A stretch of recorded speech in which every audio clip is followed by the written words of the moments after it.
Hello, everybody, and welcome back to Ave Maria Press's Ave Explores Live. As folks are joining us here on the live stream on Instagram, we'll wait just a few moments. You might think to yourself, why is Katie McGrady coming to us live from her minivan? Well, here's the best part about today's special topic. We have a guest joining us in just a few minutes who is going to tell us all about what it means to really evangelize within the family and through family life. And I had a family life thing that I needed to do this morning. My daughter goes to a small Catholic school in Lake Charles, Louisiana, and today is their patronal feast day. So they had a lovely patronal feast day mass, and they had a beautiful Eucharistic procession, and it was so lovely. And then they had a huge picnic. So I'm wrapping up from having time at the picnic with my daughter. There's a gaggle of children right outside of my car that are watching me right now talk to you all, essentially. But I needed to do this, of course, as a mom. Like, I needed to go to this awesome thing with my daughter, and so I chatted with the folks at Ave, and they said, yeah, absolutely, let's do the live from your minivan, which is perhaps, I think, the most appropriate thing, because we're called to evangelize. I mean, like, nobody's watching this live right now that's at the picnic, nor should they. They should be completely present with their kids. But a lot of times we evangelize from our family life. We evangelize from our situations and our circumstances. We get to share the faith in community. We get to share the faith with other people who we get to see and know and love. Sitting there having lunch with my daughter, I got to visit with some friends of mine from high school whose kids now go to the same school. Sister Miriam Ruth of the Religious Sisters of Mercy of Alma, Michigan. She, of course, coordinated the whole event as the DRE for our school community, and I got to visit with her. And Sister Miriam Ruth knows my younger sister Laura from before she was a nun, before Sister Miriam Ruth was a nun. So just an amazing opportunity. The priest that baptized Rose was here at the picnic because he's an alumni of the school. Father was walking around, high-fiving kids, playing frisbee in a cassock. Just a beautiful expression of faith and really family life. All these kids and their parents were here celebrating our patronal feast for our little school here in Lake Charles. We have an amazing guest joining us in just a few moments to share with us what it looks like to evangelize in the family. And I want to clarify two things about that. What does it mean to evangelize with our own kids, with our spouse, with our immediate family, with our extended family? But then how is our family? How is our little tiny domestic church that we are building and growing, how is that a witness to the world of our faith? And so joining us is Rachel Bulman. She's coming to us live from join the Instagram live in just a second here on the chat. I hope nothing messed up with my, there she is. How are you, Rachel? Good, Can how you are hear me? you? I can All hear things you. Can you hear good? me? Awesome. I Yes. can, absolutely. I always get nervous that in my car it's going to connect to my Bluetooth all of a sudden, because this is not normal. I'm not normally in my minivan doing Instagram lives, and all the parents walking past are giving me weird looks like, why is Katie talking to her phone? Well, because I couldn't cancel this conversation with you because it's going to be so great. So Rachel, tell us who you are and where you're coming from. So I am in Central Florida, Rachel Bullman, and I mean, who am I? I'm a wife and a mother. That is such a it's like the best question to ask somebody. Who are you? Who are you? Life that story is right who now. I am, first and foremost. So everything that I do really flows out of being a wife, being a mother. So my husband and I have 6 kids, and I get to do some awesome writing sometimes over at like Word on Fire. We have some new exciting things coming from there. Yeah. And a book coming out this year. So just a lot of exciting things, but that's who I am, I guess. Yeah. So mom of 6 and like a pretty wide age range, right? Like we've got babies up to middle school, I want to say. What is the age range? So the oldest is 10 and the babies are 5 months old. So our 10-year-old will be going into middle school next year. Nice. Very frightening. But yeah. Oh, built-in babysitters though. That's helpful. Right. It's true. They do help a lot. They're great. And your husband is in formation to become a permanent deacon. Can you tell us a little bit about that? He is. So in our diocese, it's a 6-year process, and his day job, he's a PA in orthopedics. So sees a lot of patients all the time. And I tell him that it's so beautiful because he gets to bring health to the body. But now with this new vocation, he's also going to bring health to the soul.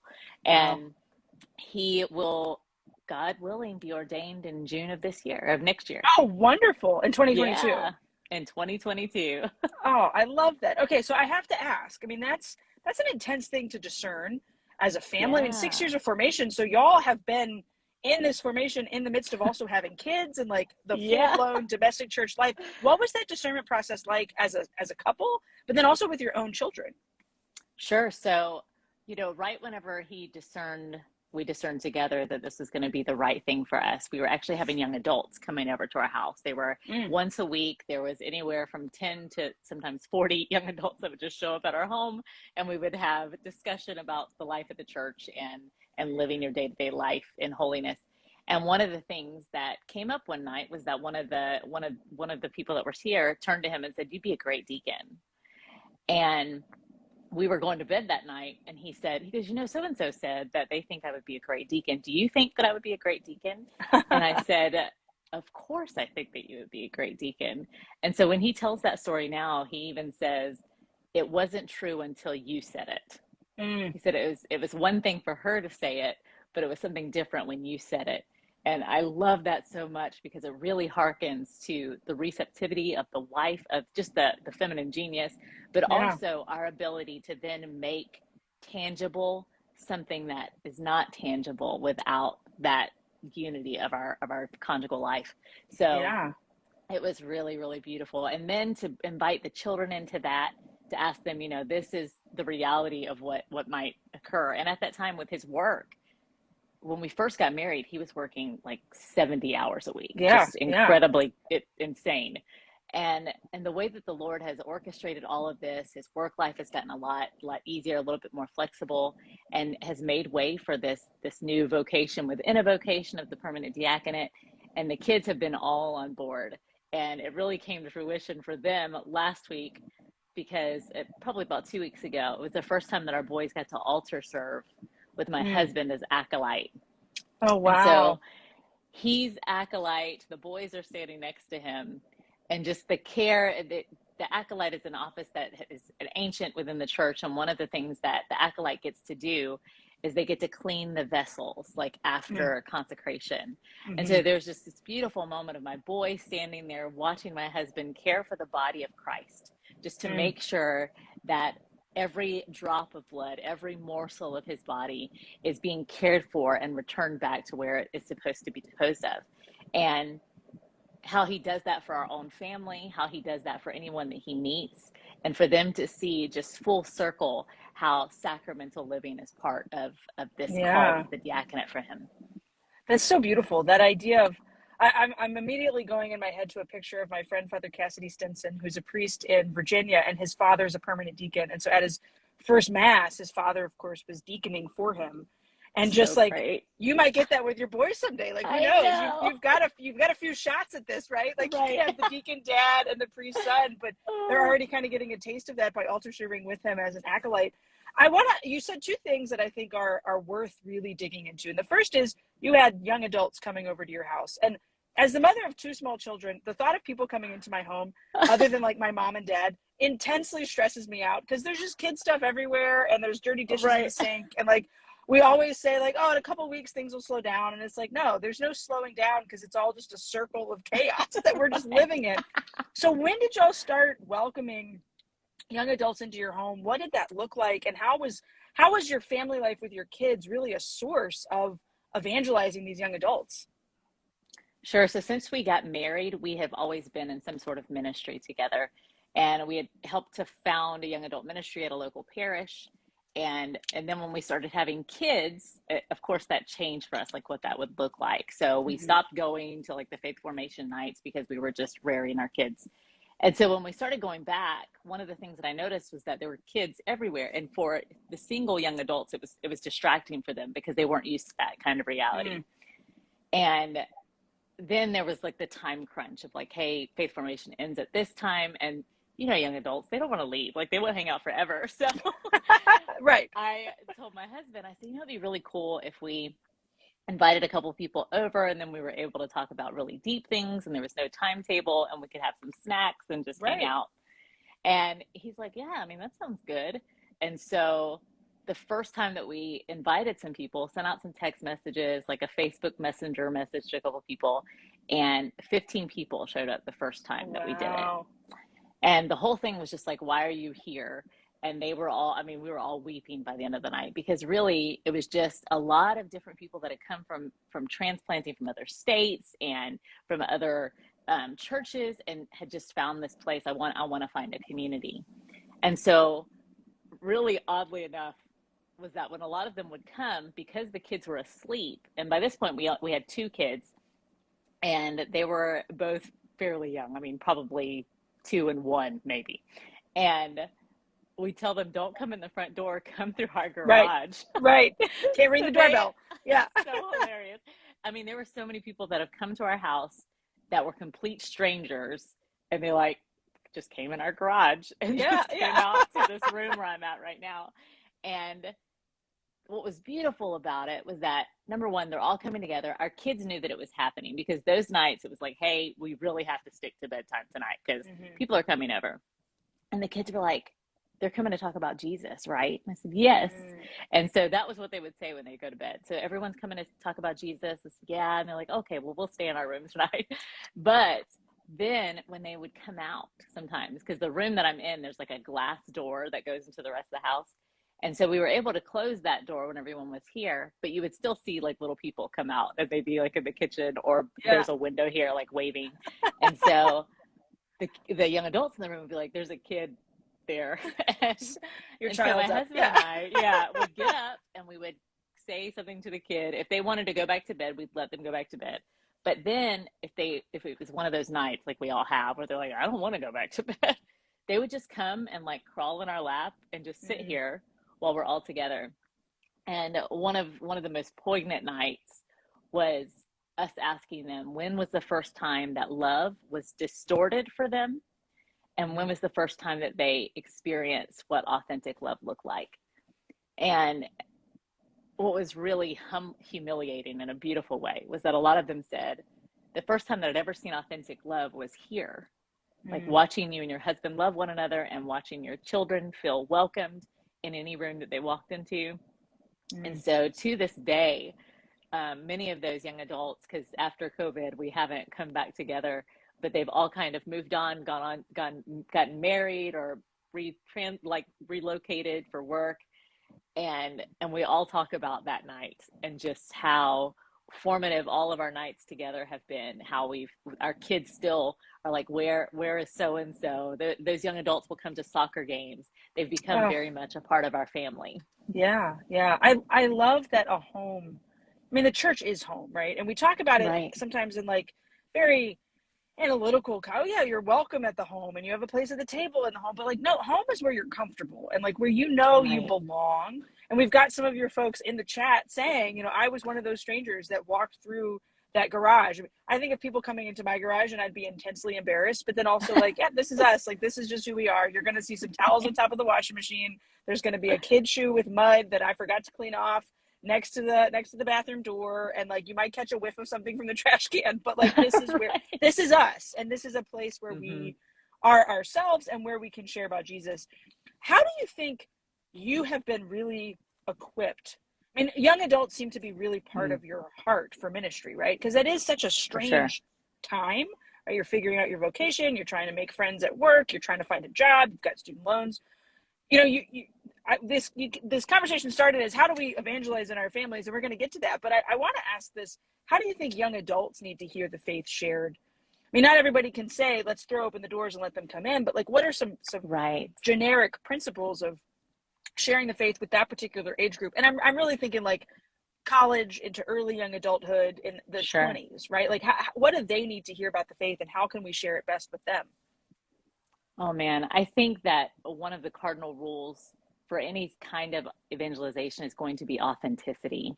And you know it just as well as everybody else that youth and young adults, they can smell like fake people coming from a mile away, and they will, do everything to not listen to anything that you have to say.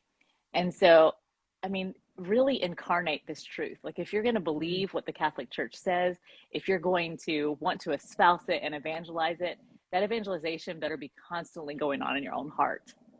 You better be overwhelmed with your love for the church, your trust for her, and the joy that you have for her. And I think that's the very first thing that has to be accomplished before you're going to try to talk to any young adult. And if that happens, then you are going to evangelize in a way that only you can. There is absolutely no one else that can evangelize like Katie, nobody else that can evangelize like me, and no one else that can evangelize like my husband, because incarnational reality is my own. It's not anybody else's. And whenever you do that, you're going to give something to young adults that they don't get from anywhere else because of your unique, unrepeatable reality, but also because they're being bombarded right now by trying to figure out who they are. And the only way for them to figure out who they are is to meet someone that knows who they are. Yeah. Because you can't lead someone to their own identity if you don't have your own established. And I think that those are the main things. And then one of the other things that I love to always tell people, you want to evangelize a college campus, go and take your family there. Yeah. We have a college campus that's probably 5 minutes from our home. It has great architecture, and the kids love to just go up there and hang out, walk around the fountains, look at the different buildings. And I can't tell you how many college kids will just stop and like stare at us. Yeah. I bet. Number one, there's a lot of Bullmans right now. So when they see us, they're a little alarmed. Yeah. Like, is there a field trip right now? No, it's just us. The Bullman field trip. Right. So they always want to stop. But I think that they're also just alarmed by how much we love each other and the joy that I think that we share and that people also see when they see us. I love that idea of just being ourselves and going places, and that speaks volumes, right? That like showcases such a gift to the church. I want to pivot for a second and talk about your own kids in your family life. I mean, there's a bunch of you, like you said, and there's a wide age range. What does sharing faith in the Bullman family look like when the young adults aren't coming in, when the Word on Fire cameras are turned off, when we're not pestering you to do a live with us? Like, what does it look like to share faith in your home with your kids? Well, my husband and I, actually, the young adults, when they met here, it was called the School of Humanity. And I really think that we also have a school of the family. And the two primary people that you see in a school, of course, are the pupil and the teacher, the student and the teacher. And I think that within the school of the family, the parent and the child, we're always both of those things. And so just as much as I learn from that, I try to teach my kids, I'm constantly learning from them. And every child has taught me something different about myself. And I hopefully am teaching them something different from that different stage in my life as I get older too. And I think that one of the things that really kind of halts people from having children today is that there's this lie from the enemy that you have to have it all together in order to have children right now. You better have all your debt paid off. You better be fully established in your job. You better have every answer to every question that will ever arise with your child before you can bring a kid into the world. And the truth is that it is a constant school. It's a lifelong decision to always be teacher and to always be humble enough to be a student. And so for us in evangelization in our own family is just the openness to, number one, say, I'm sorry for the way that I didn't reflect the love of the Father today. And to be okay with knowing that the way that you love them is healing yourself too. And I don't know, there's a brand new album that my kids are addicted to right now. It's from Andy Mineo. He is a Christian rapper, and it's called Neverland 2. And in one of the end of the songs, he says, there's this little boy's voice, and it says, don't forget about me, Andy. And so one night my son goes, why does he say that? Like, what is that? And I told him, I said, well, you just can never forget this. Like, mommy's job is to continue to remind you that we're meant to be children. And you always remind me to be a child. And so evangelization in the family really just means holding on to that filial identity spiritually, theologically, but also just within our own family, to always get to this point where we're all just sitting at the feet of the Father all the time together. And the more that my husband and I practice that, the better spouses we are, the better parent we are. And our kids really just need to see someone who's okay with being a kid too. Yeah. You know, I was just at this event with my daughter we had a Eucharistic procession through the neighborhood of her school, and parents were invited to come. And Sister Miriam Ruth, she's the RSM and the DRE at our school. And clarificate, RSM, for those who don't know, Religious Sister of Mercy of all of Michigan. She's a nun. It's not RSM DRE is not some intense title of like what she does at the school, but she was really worried. She's a friend of our family's, and we were emailing back and forth, and she's like, I just don't think anybody's going to come.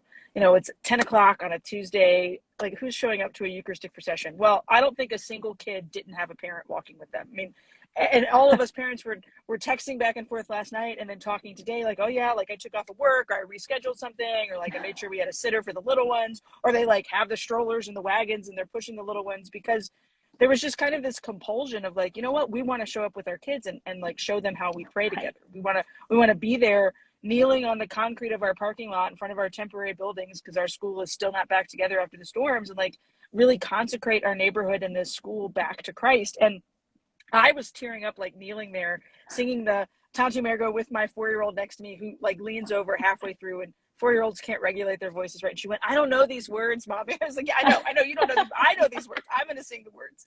But yeah, it's just that simple being together, walking to Jesus, walking with Jesus. We don't have to have all the answers. I mean, we Right. want to be able to give the answers to our kids, right? But like, it's okay if I look at my child and say, you know what, I don't know. Let's find out together. The same way that a youth Right. minister would say that to a teen. We don't want to lie to them, but we want to figure that journey out together. Your family does this beautifully. I love watching all of the things that y'all do and following your journey on social media. And just this week, you guys announced a fun new project with our friends over at Word on Fire. Can you tell us a little bit about your new show? Oh man, it's been a really hard secret to keep. Well, I suspected there was a lot of cameras in your house this summer, right? There were. So it's going to be coming out in January. It's called Meet the Bullmans, and it's going to be just a glimpse into our family life. And so there's 12 episodes in this first season. We'll see if there are more seasons, and they're very short, but it's just like whatever was going on that week in our home, and how did we handle it as a family? How did it affect us as a family? And then how does that draw us into the life of the church? And so there's something every week, and it was really on the fly coming up with what are we going to talk about this week? Because we really wanted it to be an authentic look and what we're like. And my husband works, I do some sort of work. I don't really call it work because I think it's fun. And then our kids, they go to public school. And so I think we present a lot of different facets of what it's like to be a Catholic family in this world that we live in, and kind of maybe outside of the box of what people imagine this must be what it's like to be like a Catholic family, right? And we're still not in the van yet, So there's a time that will come. When Katie got her van, I was like, maybe it's time. Maybe I have to get a van now. The minivan. I can live in this thing. I mean, I'm working from it right now. Maybe this is the whole next Ave Explore series. Just Katie in her van, creepily yelling at her phone while parents are walking past. I love it. I think what you guys are sharing and how you witness to the faith, it's utterly beautiful and just a true joy to see. And I think gives a lot of families, I know it's given me a lot of comfort of like, yeah, we can do this. Like we're doing okay. Like the Bullmans have it together. We can have it together. And on the days when I feel like I don't have it together, I can go find something that you've shared and learn at y'all's feet about how you're navigating those things. So Rachel, remind us where we can follow you and watch the show when it premieres in January. Sure. So on Instagram, Facebook, and on Twitter, it's really easy. It's just Rachel Bulman. And then on the Word on Fire Institute YouTube channel, you should go and subscribe there, because they're going to be announcing a lot of really cool shows other than just Meet the Bullmans. But when it debuts, it's going to be free. And we hope that you guys will come and hang out at our house.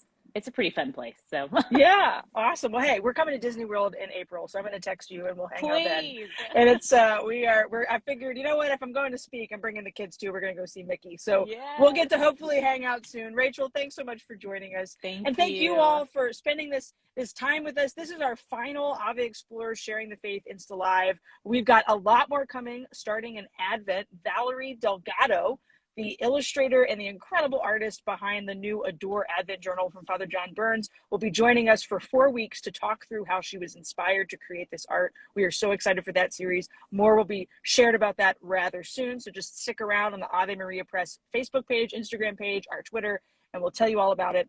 If you want to get all of our awesome content from this Ave Explorers Sharing the Faith series, go to our website, avemariapress.com. There's a banner at the top. Click on it. subscribe to the podcast. We've got 2 more episodes coming this week that you're going to love. One with Jonathan Blevins, all about how gaming and theology actually work together. Kind of a hint for a Word on Fire show that they've got coming later on.